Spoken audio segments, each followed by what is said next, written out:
Thank you very much. There's a tradition I learned about in Indonesia.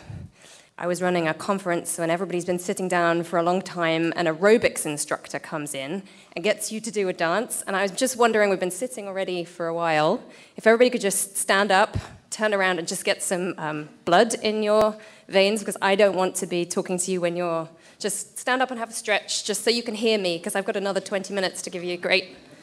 Fantastic. Okay, get the blood to the head. Okay, you can sit down.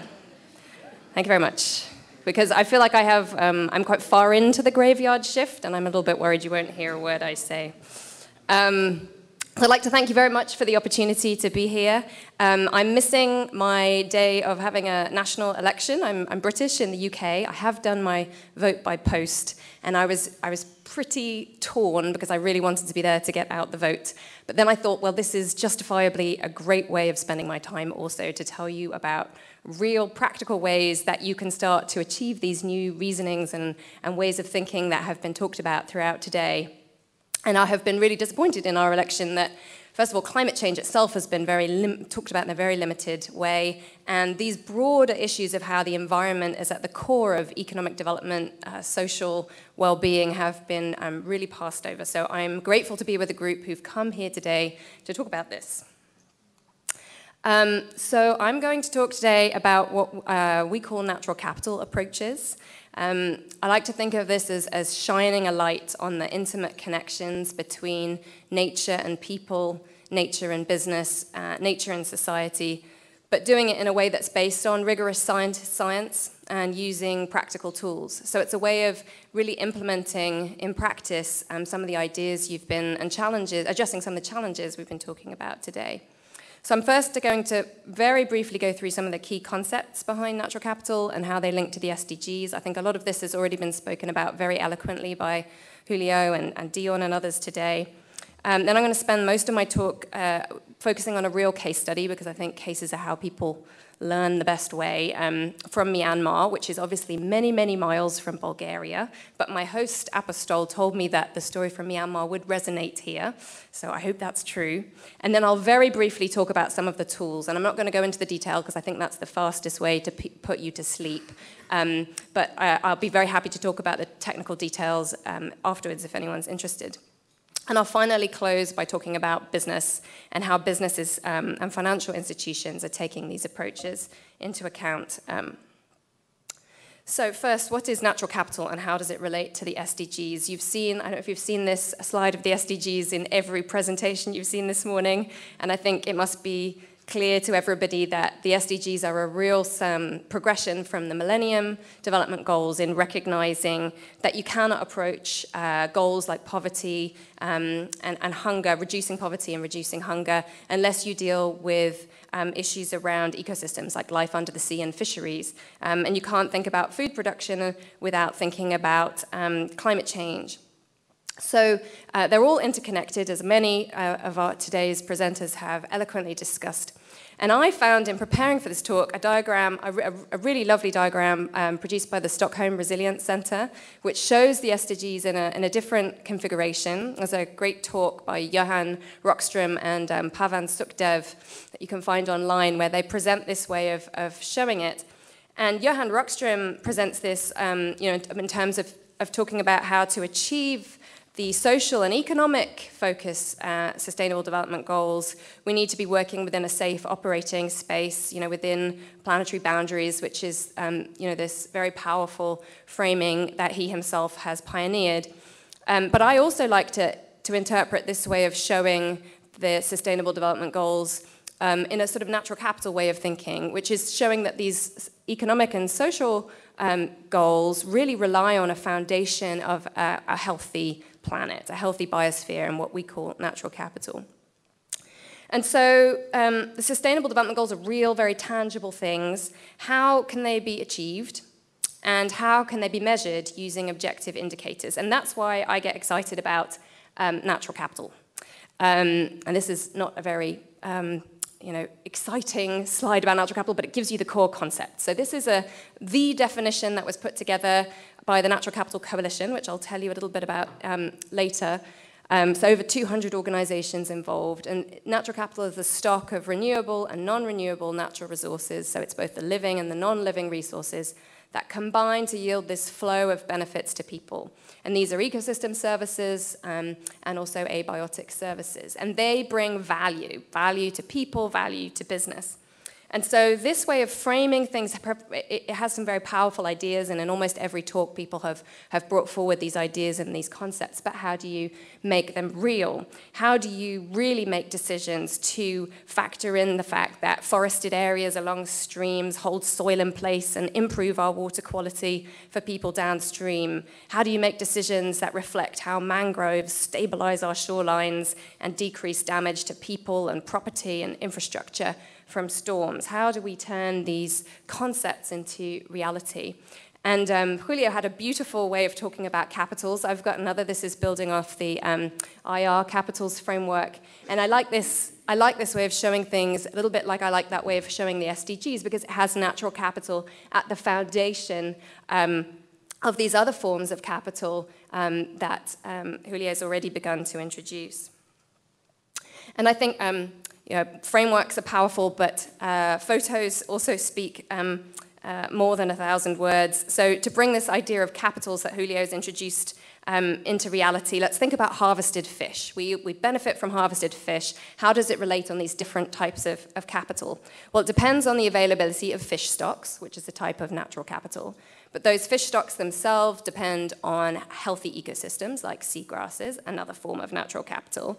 But in order to get that harvested fish, you need fishing vessels, which are manufactured capital, the skills and experiences of fishers, which Julio started to get at, this powerful idea of human capital, and governance systems, this idea of having sustainable systems of governance relating to social capital. So powerful ideas, and 2005 was a bit of a milestone in the thinking on natural capital. It was when I decided to spend a significant part of my career trying to make it real. The Millennium Ecosystem Assessment was a global study. It involved over 1,000 scientists, and they looked at the status and trends of ecosystems and ecosystem services.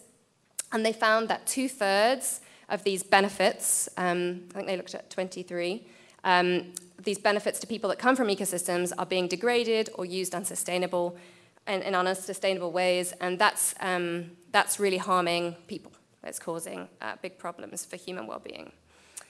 And so many things have been influenced by the Millennium Ecosystem Assessment, but that is when this initiative called the Natural Capital Project began, shortly after.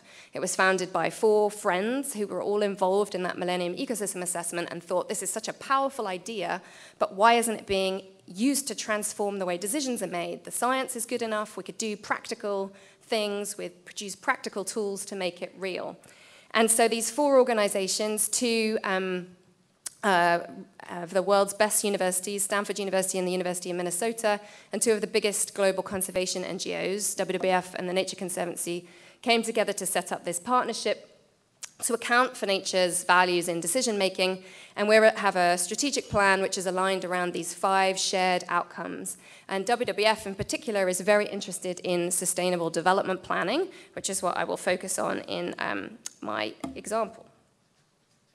So very briefly, the Natural Capital Project is based on this theory of change, which is that if we can produce robust evidence of what it takes to succeed in using these approaches to inform policy and improve outcomes, if we can create really practical, usable tools with existing data, that means people can put this into practice, and if we can show this through really compelling success stories and engage leaders who then activate and influence others, then there will be this critical uptake of this kind of information and approach, and we will be making better decisions with better outcomes for things like the Sustainable Development Goals and for biodiversity. And so what the partnership has been doing for the 10 years since it began as developing tools, which I will briefly mention at the end, but I want to focus more on where we're applying those tools. So these dots on the map show each a different case where we are working with governments, businesses, or other decision makers across our 5 themes. So each color dot shows one of those 5 big outcomes. The black dots are around development planning. And so I want to show you some of the work that we're doing, led by WWF, but in partnership with the other partners in the Natural Capital Project in Myanmar. And Myanmar has extraordinary natural wealth, like Bulgaria. You know, has huge forests, undammed river systems, and rich biodiversity. And it's experiencing very rapid change as it's opening up to the rest of the world. And it really wants to do this in a way where development is planned in a sustainable way, anticipating large influxes of infrastructure and development. So they're trying to be very thoughtful in how they create a green economy. So as we zoom into Myanmar, my story begins. This on the left is Carter Roberts. He's the president and CEO of WWF US, meeting with the president of Myanmar at the time. He's on the right. The guy in the middle is the interpreter. And this is, I love this story because it's showing a real example of where one of these success stories inspired somebody to try it, which is part of our theory of change. So he's looking at maps from Belize, where we did this with the government of Belize to develop a national coastal zone management plan, which UNESCO said was the world's best coastal plan, using ecosystem service information. He's looking at those maps. He happens to be a geographer, so he loves maps, which is great. And he said, fantastic, I want you, WWF, to help us to do this for the whole country. Please do a national level assessment of natural capital to help us plan our development. So Carter's very excited, comes back to our team, a little bit more nervous because we have to make this real.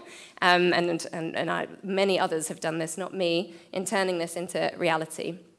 And I don't want to overwhelm you. I'm going to show you quite a lot of maps, but I'm going to speed through them because probably at this distance you won't be able to take in all of the detail. But I just want to show you how doing this kind of mapping of natural capital using these kinds of tools can turn those powerful ideas into practical information that can then be used in decision making. So these maps show sediment retention and the number of households downstream of vegetation. So forests and other vegetation hold soil in place, which reduces erosion and helps sedimentation, helps keep sediments out of the rivers and streams, which it has many benefits, but one of them is improving drinking water quality for households. And so these maps start to show, darker areas on the right are showing where the landscape is providing, where these habitats are providing the greatest service in terms of retaining sediment for clean drinking water to the greatest number of people. And you can start to do this for a whole range of different ecosystem services. This one shows how forests are regulating seasonal flow of water. So in the dry season, this happens through increasing infiltration and recharging sources of groundwater. So again, on the right, you're seeing where those forests and other ecosystems are improving that regular supply of water for the greatest number of people. Flood risk. This is showing where places provide flood risk reduction to the largest numbers of downstream villages by increasing water storage and evaporation between storm events. So really powerful ideas, and not just on land, but also in coastal areas and in the ocean. So in Myanmar, coastal habitats include coral reefs, include seagrass, and very importantly, include mangroves. And these reduce wind and wave energy at the shoreline and trap sediment, which means that you are at less risk of experiencing inundation and erosion from storm events, which obviously after the tsunami is very much on the minds of many people in this bit of Southeast Asia. And so these are showing relative change. The darker areas are showing where those habitats are really important in reducing the vulnerability of people to storms because of the health of those coastal ecosystems. So final little bit of mapping. We have really been making efforts to do more work to link what we do on natural capital to climate change. So Myanmar is one of the countries most vulnerable to the impacts of climate change. It's already experiencing sea level rise, increasing temperatures, and changing precipitation. So very dramatic changes already. And in this work in Myanmar, we not only worked with our historical partners at Stanford University, who are part of the Natural Capital Project, but also with Columbia University, who have an excellent climate systems research center. And so they drew on these climate scenarios. These come from the work of many others that have used these downscale climate scenarios. So you have the low climate scenarios on the the first and third column, and high scenarios on the third and last column, showing that there are going to be dramatic increases under these high emission scenarios in average temperatures and precipitation. And then we can start to look about what would be the impact of that change on ecosystem services. So here we're looking at sediment expert report. You remember I said that retaining sediment was good for drinking water quality? Well, it's also good for reservoirs and dams, because if reservoirs get filled with sediment, it reduces the efficiency of the turbines, and it means there's less water carrying capacity. So dams need that sediment retention also. So here, each of the stars is a dam, and you're looking at the importance of that vegetation for retaining sediment for that dam. And so we've got two scenarios, one of this historical climate and one of an extreme climate scenario, which we're heading towards on our current trajectory. And in this table, each of the rows is a different dam. And you can start to see that although the location of the change doesn't change too much between the historical climate and the future scenario, that's useful information because it means investing in things that matter today will also be important in future climate. But you can see the actual percent change is dramatically different. So it's telling us that natural vegetation, healthy forests are going to play a bigger role in the future under climate change. And these vulnerable communities that are depending on these ecosystem services may be facing an even greater risk in the future. So we're trying more and more to think about climate change and how that presents interesting insights about climate risk and resilience in the context of natural capital. So very, very quickly, I want to go from those national scale maps to the example of a real decision that was made in the context of infrastructure. So I'm zooming in from Myanmar to a region called Tanintari, which is in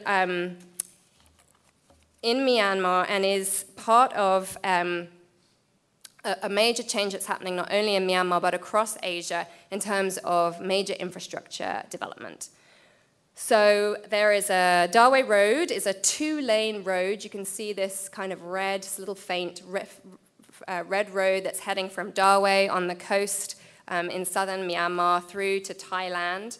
And the project was restarted in 2014, and it's part of a bigger special economic zone that includes a seaport and a railway and so on. And this is just one example of the infrastructure that's expected in Myanmar. From WWF's perspective, this is planned to go through the single largest taiga landscape in Asia, and it's the largest remaining intact forest, so it's a really important area for protecting tigers in the future. It's also very important for local communities, as we'll show from our analysis. And the number of roads is going to be increasing, predicted to increase rapidly across Asia, as in the rest of the world, and so learning from this has been very strategic for us. So we started to look at how would forests be altered by the development of the Dawei Road, and we used a simple tool called the scenario generator to start to examine how deforestation might take place around the road. So I'm going to show you changing colors, which are showing some limited conversion, even more conversion, really dramatic conversion around the road. We can then use those as what we call future scenarios and feed them into these ecosystem service models to show how much you would lose, and this is showing just sediment retention, as you get more and more deforestation from something like a road. So we can start to influence road development, and the WWF Myanmar team did that with this report to encourage a better road to Dawei. They've also developed principles for developing environmentally sustainable transport in Myanmar, which have been very helpful in informing design and ideas about how the road itself could be developed, not only the Dawei Road, but elsewhere. And so this information doesn't just sit in a report or on a website, but is being mainstreamed by the government of Myanmar at national scales and local scales. They're developing a really innovative green economy policy framework, which Kate Newman in the audience has been instrumental in helping the government with, which has guiding principles and goals for a green economy in Myanmar and an investment roadmap. So it links back to these financing instruments that we talked about in the morning for getting real private and public investment into investments that will really benefit natural capital. So also informing, as we talked about, infrastructure planning, land use planning, and so on. Includes things like investment rules. So Myanmar now has an investment law, which holds both foreign and domestic investment accountable for not causing harm to environment and society. So you can imagine these information systems and these maps being used to identify whether investments really will harm or not harm, that kind of thing. There have been trainings on environmental impact assessment. And it's also, the government of Myanmar is very interested in being part of what's a global movement to improve national accounts, which have traditionally just focused on GDP, but now to incorporate natural capital into national accounts, which is being led, for example, by the World Bank's WAVES program. So there are many different questions that can be informed by a natural capital approach. I won't go through all of these, but they're really, the Myanmar, I love the Myanmar example because they're going all the way from the beginning, from national and regional planning, which I think the further upstream we can go in informing decisions, the more influence we can have on the outcomes we're all looking for. So if you're interested in this case, it's all written up in this report. I would recommend you look it up. It has all the data and all the maps that I've shown you and more. I'd also, if you're not so technically minded, recommend you come to this website. This is one of the greatest things I think this project has done of the many that I've been involved in, creating this wonderful website. You can zoom over different ecosystem services and start to hover over the map and find out in an interactive way information. So rather than just having the static maps I showed you, you can really play around with ideas and look into it.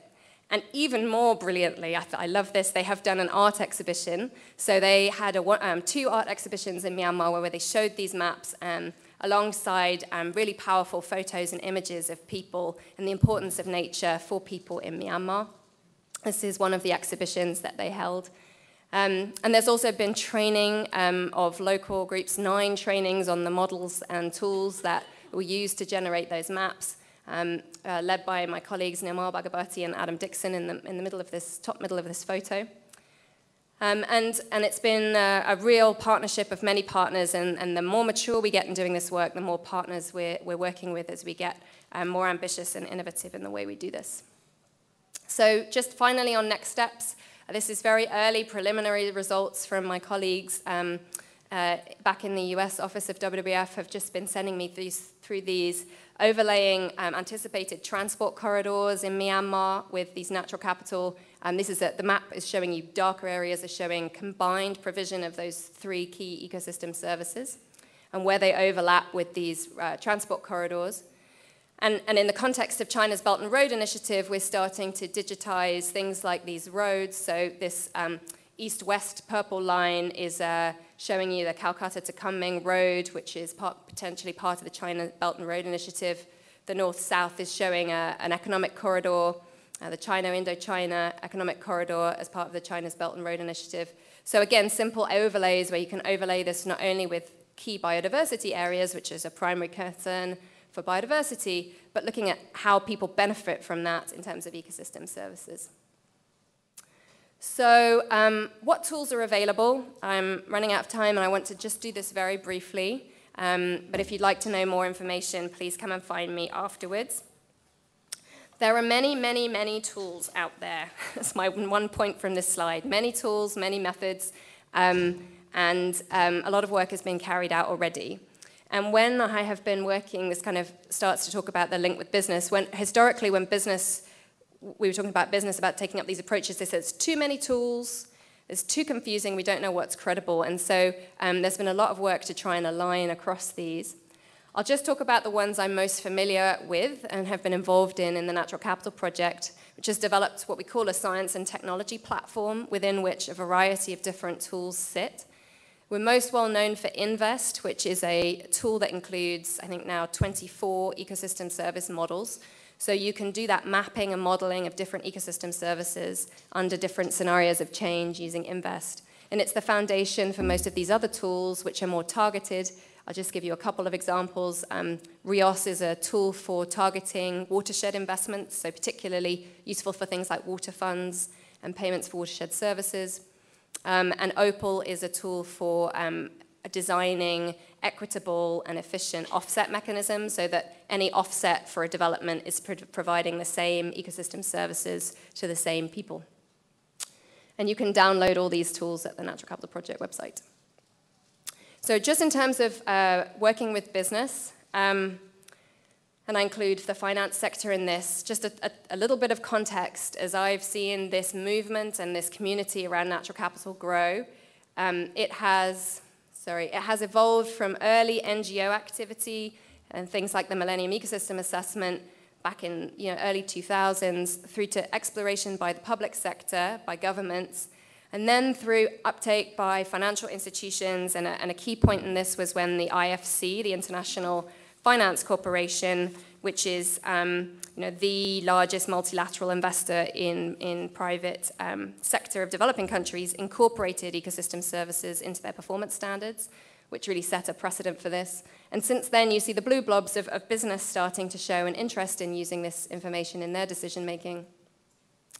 And I won't go through all of this, but it's just the main takeaways of this timeline from 2005 up to today is that I've talked about one partnership in particular with the Natural Capital Project, but there are many different initiatives out there that are increasingly coordinated and increasingly collaborative across each other. And that these ones in green, are showing those that are business-oriented. And so over time, there's been more and more uptake by business of this kind of thinking. And I want to focus just in closing on the Natural Capital Protocol, which is ringed in red here. And I have a couple of copies. It's a tome, but for anyone who is working with business on natural capital and decision-making, it's the best tome you can have. It's a step-by-step guide. And what it does is, first I'll just say who put it together. So the Natural Capital Coalition, which is different from the project, but the project is a member of it, so it all gets a little confusing. But the Natural Capital Coalition is this collaboration of many different institutions, not only businesses, but also NGOs, researchers, governments, and others, who are coming together, as 250 members at present, all working on natural capital. And they are really focusing on mainstreaming this with business. And so that's their focus. And the biggest, that's not the only thing they're doing, but one of the biggest milestones they've done is producing this protocol. Because business, as I said earlier, was saying there are too many tools out there, we don't know which one to take up. The protocol has helped to create this standard, globally credible framework that business can use to identify and measure and value natural capital. And it was developed in a very collaborative way with many different organizations who are shown here, including 50 businesses who pilot tested this. WWF was most involved with the Coca-Cola company who pilot tested the protocol. And there is now the development of what they're calling these sector guides and supplements. I just focus here on the fact that the finance sector supplement, for those of you who are involved in financial institutions, is currently out for consultation. It's targeting banking, insurance, and investors, and is a tailored version of this guide for uptake by those institutions.